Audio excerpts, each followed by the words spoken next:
How's it going, everybody? It's a nice Saturday here at the home shop.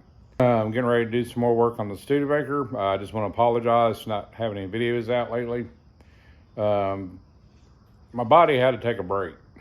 Dealing with the rheumatoid arthritis, it causes other issues with my body, and now it's kind of like nerve pain issues. And I've been having issues for a while with my left ankle and foot. And after speaking with the doctor and everything else, he basically told me that I needed to shut down. I needed to rest my body. So this is what I've been doing here lately. I'm trying to get by. He put me on some different medication, and hopefully it's going to help. I'm still getting adjusted to it. So basically, I just had to shut down, listen to my body, chill out, rest, and let things calm back down to where it's manageable again. And so that's what I've been doing. Now, last weekend, Memorial Weekend, I did go down to my house in Alabama and had to go do some work on it. And normally this job I did, which was redoing the carport because it got damaged last winter, should only took me like a day and a half to do. Well, it ended up taking me 3 days because I had to work a little bit, rest. But I got it done. So now I'm back at home, and it's been really hectic at work this week, so I hadn't had a chance to work on the car. So today I'm going to start finishing up some stuff that I was supposed to finish up a while back and haven't done it yet, so I'm going to try to get that done today. On the plus side, started ordering a lot of parts for this thing, so that should start coming in next week. And now I have like a little dilemma going on because I had reached out to Holly because I really want to use the Terminator X Max system on this thing, because it would also allow me to go in and adjust the tables and everything. Brad's wanting to boost this thing next year as far as a supercharger, and which would allow me to go in and do stuff like that. But the problem I'm running into, once again, has to do with the NAG1 transmission. And a couple of y'all made suggestions. There's a company out of Germany that makes a standalone box for this thing. But that's like another $1,200. So I'm trying to weigh my options right now. There's another company called Hotwire Auto that have been doing the Gen 3 stuff for a while and have made a system to where I can use the NAG1, but I believe I got to send them the harness, the ECM, the ABS controller, and the transmission controller to them, tell them what I'm doing with the vehicle, and assess on if this might be the route I need to go. But I'll know more on that Monday when I call and talk with them. But that's going to bring me to another situation to where now if I want to do tuning and stuff with this, I'm going to have to get a tuning program, most likely would be HP. And that's not exactly cheap either. Then you got to buy credits. So I don't know, up in the air right now. If I do go with the Holley Terminator X Max, I'm going to have to switch transmissions to a 46 or 47 RE. So I got some decisions I've got to make. I got to make them soon. And the only reason I wanted to do the NAG1 in this, because there's not a lot of people who do this.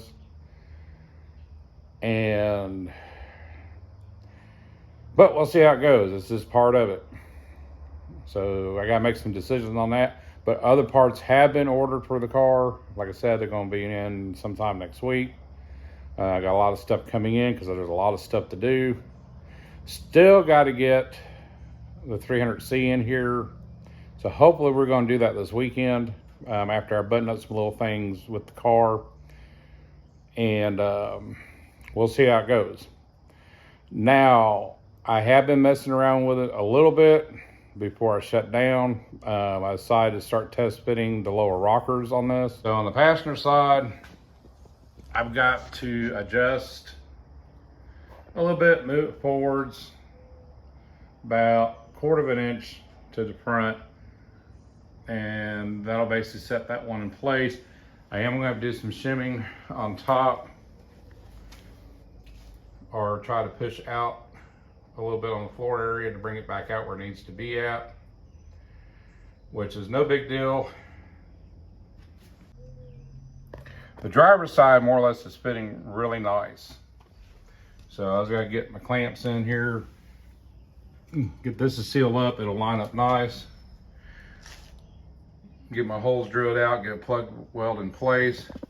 But this side fit really well. I don't know if you can tell or not. So I'm gonna mess with that some more today, get it in the final fitment on it. Get a plug weld in place and call it done. On the inside of the floor pan area, I had to go ahead and start seam sealing a little bit and put an epoxy primer in. The moisture in my garage is starting to, I guess, get a little surface rust on my weld. So as soon as I get done, finish patching some areas up, I'm gonna go ahead and seam seal the rest of it except for the tunnel area, which I've got to form and weld that. So let's see how far I go with it, and hopefully we'll get to 300 cm this weekend and start doing the disassembly on that.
And I'm gonna just do a little bit more smoothing on it and call it good.